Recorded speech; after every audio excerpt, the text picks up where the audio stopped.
Farming can be one of the most rewarding professions. The magnificent countryside is your office, and your colleagues are the animals you raise and nurture.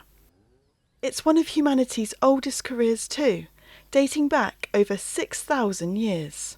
Come on, mind the way.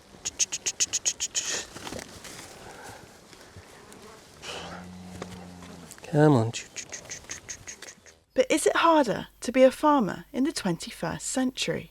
With costs on the rise for everyday things like hay, feed and equipment, and the need to adapt practices to fight climate change, is the reality of farming today as rosy as it seems? More and more farms are having to diversify their businesses to survive, as the produce they sell isn't making enough money on its own.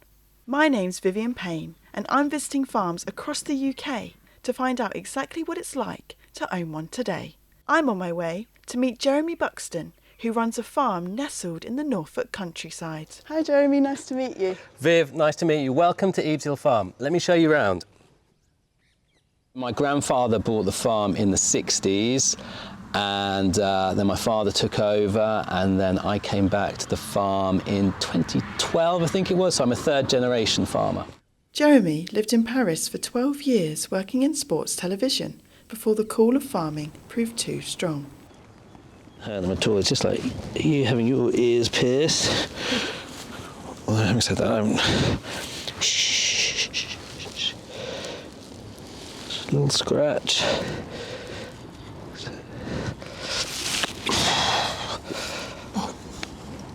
It's not, is it? Right, let's do the other one.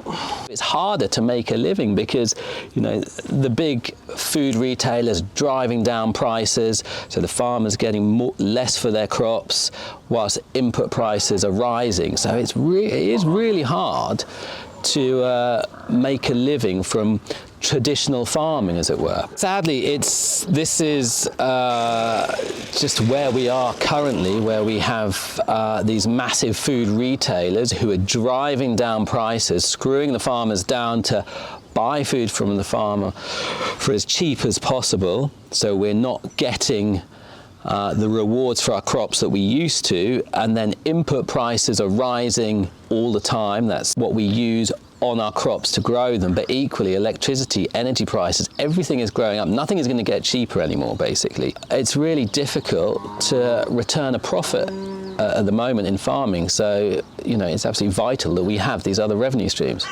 A third of British farmers are making a loss or breaking even, according to McCain's 2025 Food Inaugural FarmDex report. They found this was true for even the highest valued farms. Last year, nearly 30% of farms valued at £2.5 million or more reported a loss or no profit. Hi there, nice to meet you. Hi Vivienne, good to meet you. Should we go see the farm? I met with Glenn Buckingham, who has just retired after 6 years as the County Chair of Suffolk for the National Farmers Union. I've been a farmer for 40 odd years, but I've been on this farm for 35. And it's principally a combinable crops farm, and we grow mainly wheat, barley, linseed, oats. We have grown oilseed rape in the past, and this last 3 years we've actually got sugar beet, which are in the fields where we are now. Of course, the supermarkets are in their own marketplace, and they are competing with each other. So they want a bigger share of the public's spend. Therefore, they all have to be competitive with each other.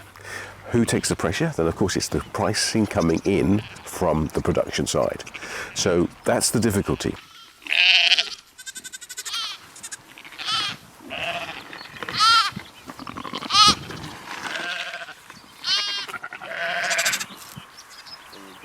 We spoke about some of the farmers who feel overlooked by supermarkets and their pricing. When you are taking all the risks of growing a crop, dealing with the markets, the costs, the outputs, the variability of those and the variability of your yield, yeah, we are taking the risk. We are taking all the pressure to maintain a food supply and to provide the commodities. So they are difficult, and they're not accounted for in the price you pay in the supermarket. The industry is pressurised because the energy is the input, the cost, yeah, and the values are pressurised at the other end.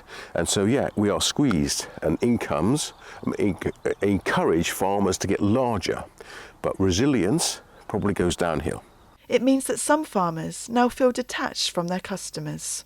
I don't think we are appreciated as much. It's probably, I don't know how to explain that, but I would say that it's probably a hidden appreciation, yeah? But actually, it's very rare to actually be appreciated. And so we really do think it's harder. If you look back here 100 years, we would have been supplying local people with local food. There'd have been cows and chickens and pigs on this farm, and there'd been local markets, and the hinterland would have fed the towns. Whereas now, of course, the products leave the farm. The lorry driver says thank you for the haulage job. They disappear and they're spat out of the system at the other end, and someone says nice to see you today. They don't actually say thank you for the food. With all of these growing pressures on the commercial viability of farms, farm owners are having to become creative and pursue new areas.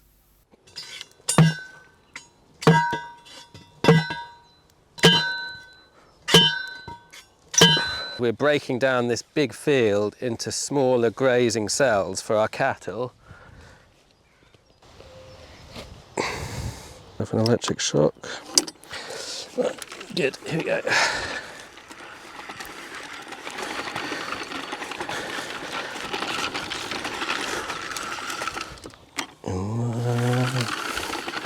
Well, it was just clear when I came back to the farm in 2012, I was another partner, another mouth to feed on the farm. So it was clear that as it was, the farm couldn't sustain someone else, basically. So we had to look for additional revenue streams. Diversification was absolutely vital to continue farming. So if we wish to continue to farm, we need additional revenue streams that are not necessarily from farming. Selling direct from their farm shop and running side projects like the campsite and dog field have been crucial to their survival. According to the Department for Environment, Food and Rural Affairs, this is the reality for the majority of farmers. They found that 72% of farm businesses in England received income from elsewhere in 2025. A short tractor ride from Jeremy's farm, another Norfolk farmer has had to make a change.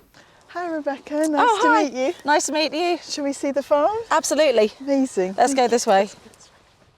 I'm Rebecca Mayhew and we farm 500 acres here at Old Hall Farm in South Norfolk. So I'm a new entrant to farming. I used to be a land agent, but my husband and his family have farmed here since the 40s. Come on, let's go find the baby. Come on. Come on. Where did you leave her? Come on, let's go find the bubba. Here she is. Come on, and see your mum. Do you like a drink? There you go. Come on, follow your mum. If you're looking at who's making money from farming, well, actually, there's a lot of people making money from farmers, and the farmers themselves are going bust. And that is where I think we're really struggling. The supermarkets don't see the value. And as a farm shop owner, I know how difficult it is to make a markup on fresh food. It is really hard. But it's lowest common denominator thinking all the time. Everything's got to be cheaper and cheaper and cheaper. A lot of people would rather buy the cheapest food possible. They don't think about their health and nutrition, yet they'll think nothing of spending thousands of pounds to go on holiday. Rebecca and her husband's family used to run a mainstream pig farm, but were forced to stop. We've just decided to opt out. We couldn't afford to do that anymore. We weren't making any money, and the supermarkets didn't value what we were doing, even though we were really good. And actually it turns out that people didn't necessarily, once you start telling the true story of food, want to buy what we were growing. So we decided it was time to opt out and diversify into other types of farming, the dairy, for example. And farmers, on the whole, just sell ingredients. So they're not selling food, they're selling ingredients and component parts. And it's very difficult to have any input on the price. You're a price taker, not a price setter. So that's where we've changed our farming system so that we charge what we feel is a fair price based on the cost of of all the operations, of all the time and the effort, of all the cost and things that we put in. We set the price accordingly. The last few years have brought financial instability to a lot of farmers. But now many of them also feel a duty to make their farms as environmentally conscious as possible in light of climate change. Because farmers own the land, they have been given the burden of mopping up all of the environmental wastage from other industries. But then we do own the land. So that is, we have to use the land to our advantage to try and fix all of the problems. So it's very, very tricky. I feel a certain, not pressure, but I feel a responsibility to look after the environment that I farm in. We're so conscious of the impact we have on the environment, both in a sort of macro and a micro sense, basically, on our immediate community, but beyond that as well, in terms of air pollution, water quality, things like that, and also the effect that we have on biodiversity, all of these things. Every single decision, farming decision that we make on farm, we're taking these things into consideration. But the transition to more regenerative farming practices does not come free. Actually, it could set you back thousands of pounds. Woohoo. There we go. Good girl, good boy. The World Business Council for Sustainable Development estimates that in the beginning, farmers could be investing around £1,700 to £4,300 per hectare of land. The government does offer schemes to help farmers with this, like the Sustainable Farming Incentive, which pays them to manage land in an eco-friendly manner alongside food production. But do farmers believe they are being supported enough? Are they doing enough? I think they could do a bit more. It's not about how much they're doing, it's a commitment to doing it that farmers need, basically. Because she's a first-time mother, so this is her first calf. And you've done a brilliant job, and you're a great mummy, aren't you? Yeah? You're a fantastic mother. It's definitely my absolute favourite cow.